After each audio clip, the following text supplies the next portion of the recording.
तो स्वागतम एक और नई वीडियो में। तो कैसे हो तुम सब। आज की वीडियो का टॉपिक है top 10 adventure anime with long episode series. अगर तुम छोटे एनिमे देख के थक चुके हो और तुम्हें चाहिए एक लंबा एनिमे तो सही वीडियो पे आए हो तुम। और आई थिंक ऑलमोस्ट तुम इसमें 3-4 एनिमे को जानते ही होंगे, पर कभी देखने का नहीं सोचा होगा, तो इसके बाद तुम उसे पक्का देखने वाले हो। तो बिना किसी बकवास के कार्ल्टन मेरा वाला इंट्रो चला दो। Snitching on my facts. Back it up, back it up. 223 gon' make a nigga back it up. 21 tryna strip a nigga, gotta change my outfit. Nigga ain't black enough. Yeah, Boulder Crest Road, Glenwood Road, name a. तो ये video कोई rank के ऊपर based नहीं है जैसे मेरी normal video होती है। सारे एनिमे एक से बढ़कर एक है, नो डाउट इसमें। Number 10 Naruto. तो मैं पहले बता दूं, नारुतो में नारुतो शिपुडेन प्लस बोरुतो भी है। मैं बोरुतो और नारुतो को अलग नहीं समझता क्योंकि एक ही एनिमे का पार्ट है और ऑलमोस्ट इसे सबने देखा ही होगा हिंदी डब में। तो इसमें एक कहानी है नारुतो नाम के एक लड़के की, जिसके अंदर एक राक्षस है जिसका नाम है नाइन टेल, जो उसी के बाप ने डाले उसके अंदर। और लोग उसको हेट करते हैं क्योंकि उससे पहले नाइन टेल ने विलेज पे हमला किया था और सब तबाह कर दिया था और उनके होकागे को मार दिया था। और एक्चुअली इसमें बहुत ज़्यादा ट्विस्ट है और ख़ासकर इसके कैरेक्टर मेरे को ज़्यादा बढ़िया लगते, खासकर जिराया, इताची, सुसुई, काकाशी और ओरोचिमारू को तो भूल ही नहीं सकते। तो नारुतो में 220 एपिसोड है और नारुतो शिपुडेन में टोटल करेक्ट 500 एपिसोड है, जहाँ पे नारुतो की जर्नी एंड होती है और उसके बाद स्टार्ट होते हैं उसके बेटे यानी बोरुतो की कहानी। ये बिग 3 एनिमे में से एक है। Number 9 black clover. ये एनिमे थोड़ा सा नारुतो से सिमिलर है क्योंकि जो हमारे मेन हीरो है दोनों का सपना बस एक ही है कि वो अपने विलेज या हेड का एक किंग बने। जैसे नारुतो में होकागे है वैसे ही ब्लैक क्लोवर में विज़र्ड किंग है। ये एनिमे को लोग इसलिए सिमिलर कहते हैं क्योंकि जैसे नारुतो गिव अप नहीं करता वैसे आस्टा गिव अप नहीं करता, बट दोनों की स्टोरी लाइन बहुत यूनिक है। जहाँ ब्लैक क्लोवर में मैजिक है तो वहीं नारुतो में निंजास। जैसे मैंने कहा कि ब्लैक क्लोवर एक मैजिक पे एनिमे पे बेस है और मेन हीरो के पास मैजिक ही नहीं है, उसके पास एक एंटी मैजिक है जो दूसरे मैजिक को न्यूलिफाई कर सकता है। और इसमें एक भी एपिसोड बोरिंग सा नहीं है। जितना मैंने देखा मैंने इसे 3 बार ही वॉच कर रखा है और इसमें भी टोटल 180 एपिसोड है, no filler episode I think. और इसमें भी कैरेक्टर बहुत बड़े हैं जैसे यामी, यूनो और अपना आस्टा। नंबर 8 ड्रैगन बॉल ओजी।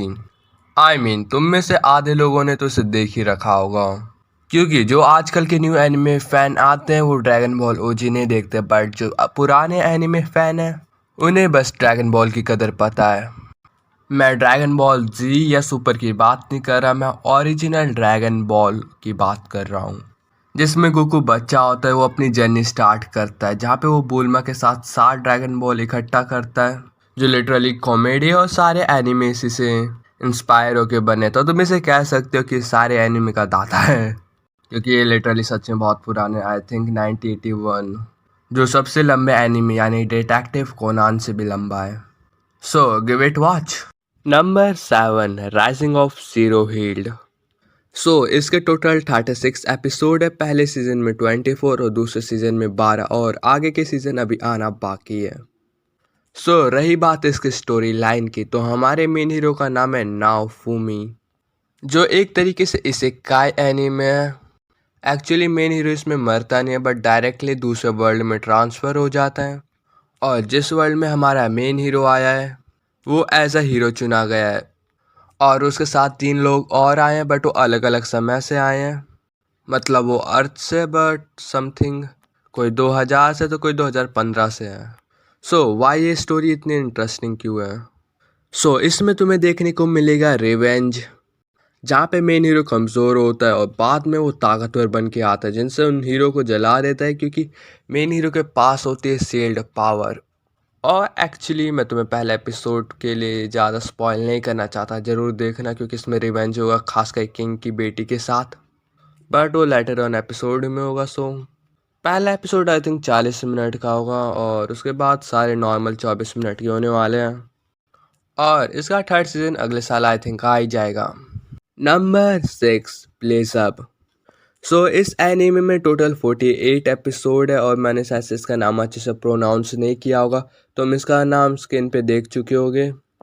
तो हमारे पास है दो मेन कैरेक्टर, एक है हमारा तात्सुमी ओगा और दूसरा है ब्लेजब, जो एक्चुअली एक डीमन किंग का बेटा है जिसने अपने बेटे को यहाँ पे तबाही मचाने के लिए भेजा, बट वो एक्चुअली बच्चा है अभी। सो हमारा तात्सुमी ओगा उसका बाप बन जाएगा, मतलब एक्चुअली बाप नहीं बट बाप की तरह पालेगा। और इसी बीच इन दोनों के बीच में कॉन्ट्रैक्ट होता है जिससे ओगा को थोड़ी बहुत पावर मिल जाती है। But actually as a human भी तात्सुमी ओगा ताकतवर है और उसका एक बेस्ट फ्रेंड भी है जो बहुत कॉमेडी है। और ये एनीमे डेलिंक्वेंट्स के ऊपर है, जो डेलिंक्वेंट्स का मतलब नहीं समझते, जो गुंडे जैसे होते हैं। और हमारा मेन हीरो उधर का किंग बनना चाहता है या सबसे ताकतवर की तरह लड़ना चाहता है जैसे बाकी, पर दोनों का वर्ल्ड अलग है। और ये सीरीज़ कंप्लीट नहीं, जिस का मेरे को बहुत दुख है लिटरली, क्योंकि ये एनीमे बहुत इंटरेस्टिंग पॉइंट पे ख़त्म हुआ था। सो मेरे को उसकी मांगा कंटिन्यू करने थे, बट मैंने कभी इसकी मांगा नहीं देखी।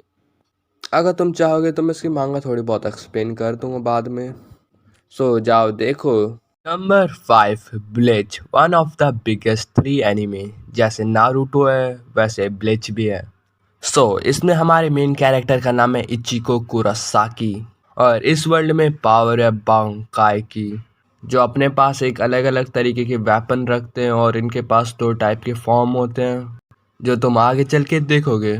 सो एक दिन इचिको रात को टहल रहा होता है और शायद से उस पर हॉलो हमला कर देता है। और हॉलो एक ऐसा मॉन्स्टर है जो मरे हुए इंसानों से बना है।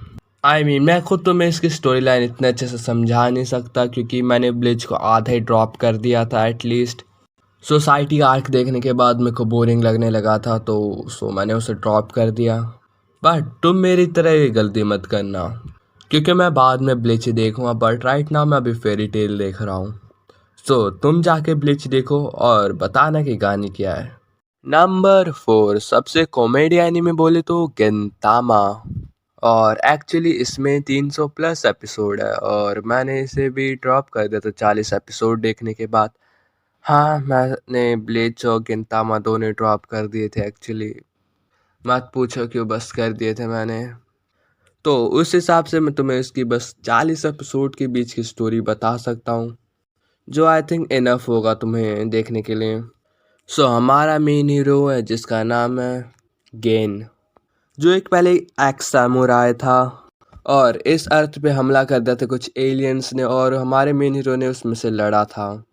और उसके बाद से स्वॉर्ड इस समय में बंद हो चुकी है, यानी सामुराई अब नहीं रहे और अब इसमें एलियन और ह्यूमन एक साथ मिलके रहते हैं। तो मेरे हिसाब से मेरे को इतनी स्टोरी याद है अभी गिनतामा की।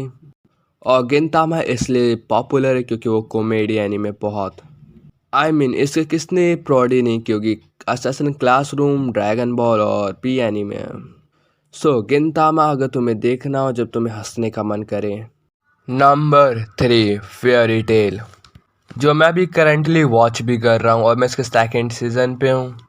तो इसमें हमारे मेन कैरेक्टर का नाम है नात्सु ड्रैगनियल, जो अपने डैड को खोज रहा है जिसका नाम है इग्नियल, और वो उसका डैड कोई नॉर्मल इंसान नहीं है, एक्चुअली वो एक ड्रैगन है। बट बाद में तुम्हें कुछ सच्चाई पता चलेगी जो तुम इस सीरीज को देख सकते हो।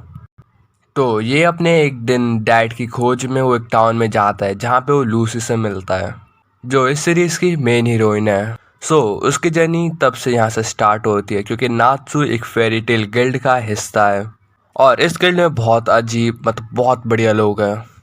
आई थिंक ब्लैक क्लोवर जैसे गिल्ड है इसमें मेरे कुछ फेवरेट कैरेक्टर है जैसे लॉक्सिस, ग्रे, गाजियल और हैप्पी। नो डाउट हैप्पी से बढ़िया कैरेक्टर कोई नहीं है। सो क्या वो अपने डैड को खोज पाएगा। नंबर 2 असैसिन क्लासरूम, इसकी जगह मैं डिटेक्टिव कोनान को रखना चाहता था बट मैंने उसे देखा नहीं क्योंकि उसमें भी 1000 प्लस एपिसोड है। बट अगर मैं बात करूँ असैसिन क्लासरूम की तो इसकी भी स्टोरी लाइन बहुत बढ़िया है और इसमें भी टोटल 48 एपिसोड है। पहले सीजन में 24, दूसरे सीजन में भी 24 एपिसोड है। तो अगर मैं इसकी स्टोरी लाइन की बात करूँ तो इसमें हमारा मेन कैरेक्टर है नागिसा और एक और कैरेक्टर है जिसका नाम है कोरो सेंस है, जो असल में एक एलियन है और वो एक स्पेसिफिक डेट को एक दिन मून को ख़त्म कर देगा, बट उसने एक गवर्नमेंट के साथ एक डील की है कि इस क्लास के बच्चे मेरे को मारेंगे। पर इसमें ख़ास बात यह है कि जिन बच्चों को चुना गया वो सबसे घटिया क्लास मानी जाती है एक नोवेल स्कूल में। और हाँ, इसमें मेरा फेवरेट कैरेक्टर कुरामा है, जो मेरे को बहुत बढ़िया लगता है क्योंकि इसका फ्यूचर स्टाइल बहुत बढ़िया लगता है और ये क्यों ना बैडस सा भी लगता है मेरे को। और हाँ, इसकी एंडिंग थोड़ी बहुत सैड है। सो नंबर 1 है वन पीस। ये एक बहुत लंबी सीरीज है जो कभी हंसी, कभी गम और कभी दुख भी देगा। वैसे गम और दुख का मतलब एक ही होता है। सो ये कहानी है मोंकी डी लूफी की, जिसको बनना है पायरेट किंग। और वो पायरेट किंग कैसे बनेगा? सो जो एक्स पायरेट किंग था उसने अपना खजाना छोड़ रखा है जिसका नाम है वन पीस। अगर जिसने भी उसे क्लेम किया वो नया पायरेट किंग बन जाएगा। बट एक्चुअली डोमिनेंस भी ज़रूरी है। और अगर तुम्हें वन पीस के बारे में और जानना है तो मैंने इस पर एक पूरी वीडियो बना रखी है जो बेल आइकन पे भी दिख रहा होगा और बाद में भी तुम देख सकते हो, डिस्क्रिप्शन में लिंक है। उसमें मैंने वन पीस के बारे में ज़्यादा अच्छे से समझाया है। तो यही थी मेरी पूरी लिस्ट टॉप 10 की जो मैंने अब तक देखे हैं एडवेंचर गेम नाम पे, जो बहुत बढ़िया लगे थे विथ लॉन्ग एपिसोड्स। ये सब तुम ट्राई कर सकते हो। और अगर मैं कुछ भूल रहा हूँ तो उसके लिए सॉरी, तुम कमेंट में लिख सकते हो उसका नाम, तो ताकि मैं भी देख सकूँ क्योंकि आजकल मैं भी बोर हो रहा हूँ। Bye, thanks for watching.